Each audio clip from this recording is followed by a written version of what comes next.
Welcome to the 8th edition of World Intellectual Property Forum.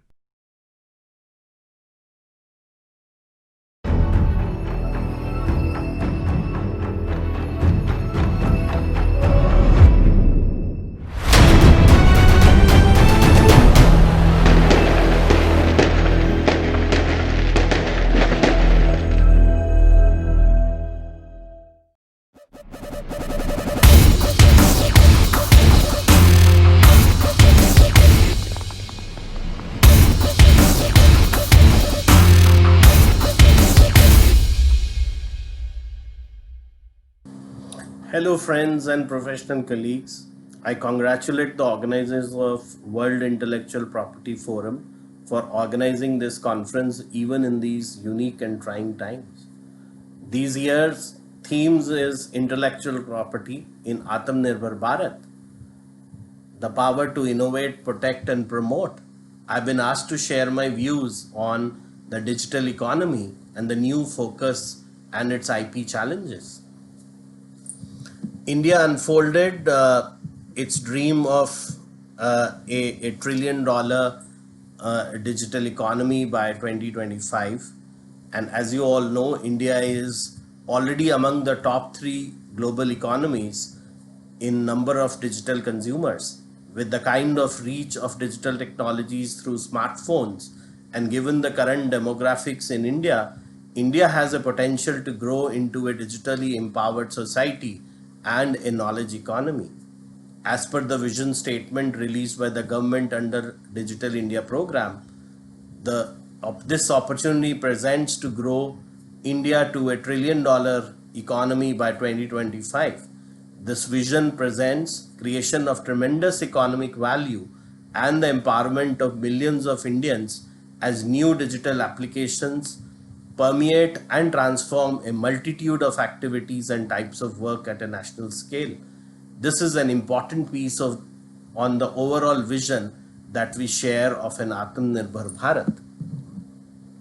The widespread use of computer networks and global reach of the internet had added substantially to the production of an astonishing abundance of information in digital form, as well as provided access to an unprecedented amount of information and content.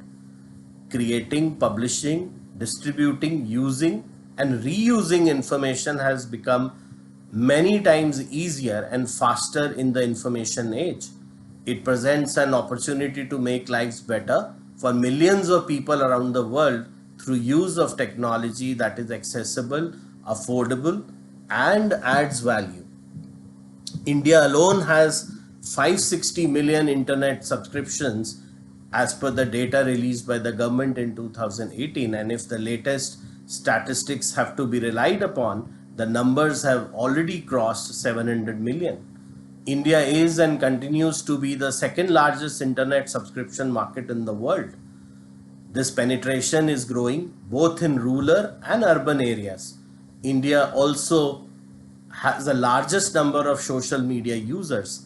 That makes it a formidable force as far as the digital economy and growth of digital technologies is concerned.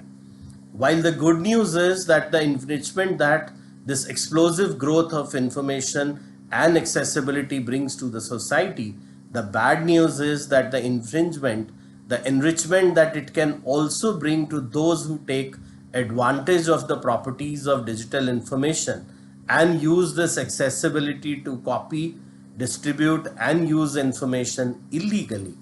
The traditional tool for dealing with use of and misuse of information is intellectual property laws, the constellation of statutes and case laws that govern copyrights, trademarks, patents, and trade secrets.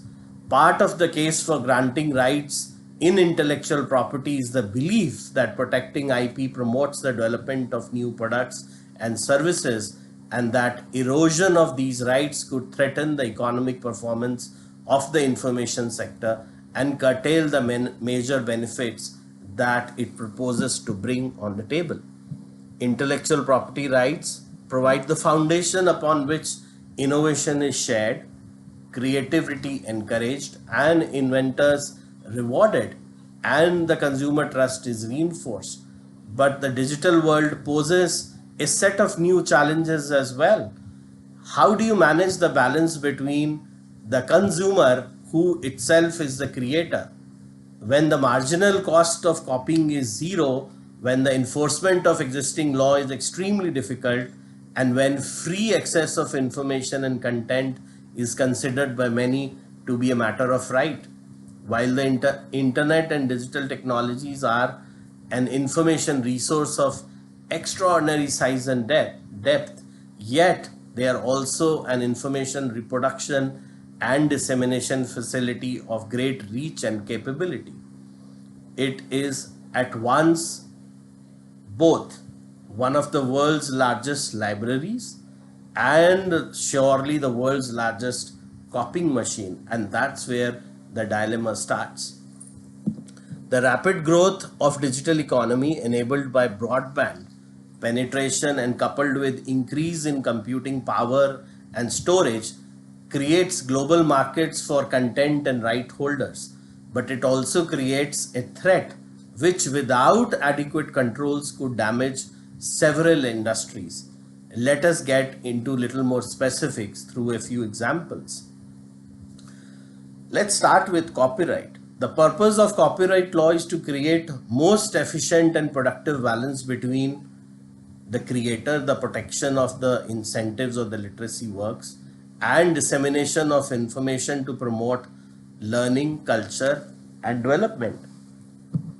However, if the digital piracy, which is very rampant today, is not adequately addressed, this could damage the creative industries like movies, music, publishing, gaming, software, and to name a few. In order to take legal action for copyright infringement on the internet, copyright owners must address three fundamental issues.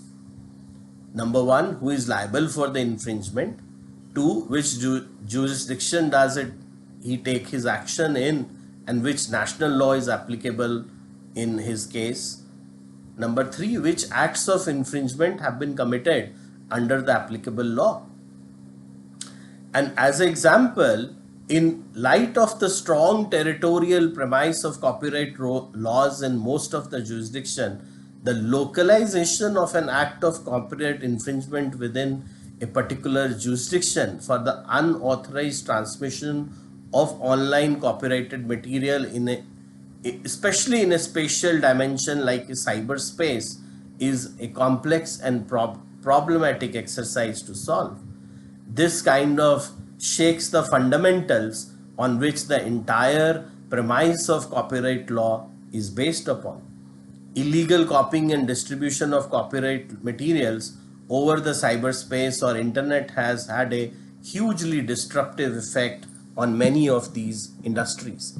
The enforcement of such rights presents another problem, which is often entangled in very sensitive questions about privacy, data protection, or even net neutrality. Social networking sites are widely used for publishing and sharing user generated content. The speed, the frequency, and the spread of such information is unprecedented and something that we have not seen before prior to the advent of some of these social media sites. The opportunity for users to post copyrighted materials, whether inadvertently or intentionally, is significant. Today, for our fragmented copyright system is ill adapted, it has ended up actually giving more prominence to the role of intermediaries and such social media sites than to the artists who have actually endeavored to create those contents. Given the global nature of the digital economy, many of these challenges are now being faced by policy makers and regulators in markets around the world. So therefore, I think establishing an environment that fosters creativity and innovation, enables competition, protects free speech, and exploits the transformative potential of digital technology actually would mean creating a fine, delicate balance between what stimulates and protects all the different stakeholders and creates a fairness between the creator of those literacy work and the consumers of those content. And that's where the challenge lies. Let's let's take another example, say in the case of technology related patents. The rapid growth or the volume of patent applications in this field is creating patent thickets. These, these occur when interrelated and overlapping patents result in the lack of clarity of whom the patent belongs to, and as a consequence, where does the person go for licensing those technologies? The technology center has become increasingly litigious. This could possibly stifle innovation or act as a barrier to new market entrants. This concern about patent trolls is very deep and widespread. I feel reforms are needed to protect inventors and innovators from unjustified lawsuits and to allow them to continue to make products and services that are so important for the growth of the digital economy. And that's an important piece, in fact, if we have to have a Atmanirbhar India. Given the complex and fragmented patent landscape of the digital economy, where IP ownership is distributed across many firms, it will be difficult for companies to own all IP necessary for manufacturing intelligent devices and services. As a result, companies will need to consider how best to acquire uses rights from other IP owners. This will require an understanding of the various licensing in contracts, and also to achieve compliance before product launches are being made to avoid infringements. Patent standards and common patent policies will play and continue to play an important role, but they are also not without their set of drawbacks and limitations.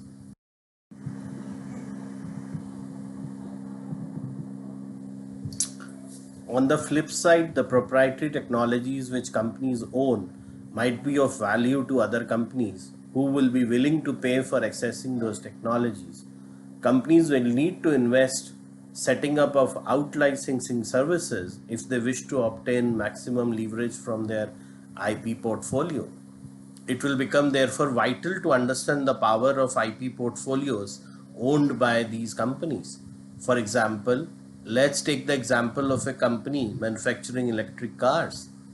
Electronics based technologies relevant for future vehicle manufacturing that could include IoT related technologies, artificial intelligence related technologies, battery management related technologies, and also location control technologies. The car company may have to develop software components built into digital products internally on its own, or it may choose to also outsource or insource products which may have embedded softwares in those products from third parties, which may utilize existing free or open source softwares as well. What may not be immediately apparent are the total cost implications of using such open source softwares, where, as we all know, more often than not, use is free in open sources only under certain conditions, such as requiring the users to make all software developed on an open source component freely available to the community. The company will have to understand and master the complexities, differences, and requirements of numerous licensing types of compliances that it may have to pursue through compliance regimes for using open source software for digital components. Such are the complexities that the companies may have to invest more in terms of compliance. Successful companies will be those that understand how to develop large and strategically driven IP portfolios covering multiple relevant, emerging, and converging technologies and using both proprietary and technologies based on open sources. Only the right strategies and partnerships will let them stay ahead of competition. On the other hand, we see an increasing emphasis being placed now on managing trade secrets. There is more value held in the large volumes of data being accumulated. Economic value and wealth generated by data, in addition to social and public value of the data, is increasingly taking the center stage in core technology businesses. Of particular value among these are proprietary cloud-based algorithms and large-scale training data repositories collected over time through Internet of Things devices or IoT devices.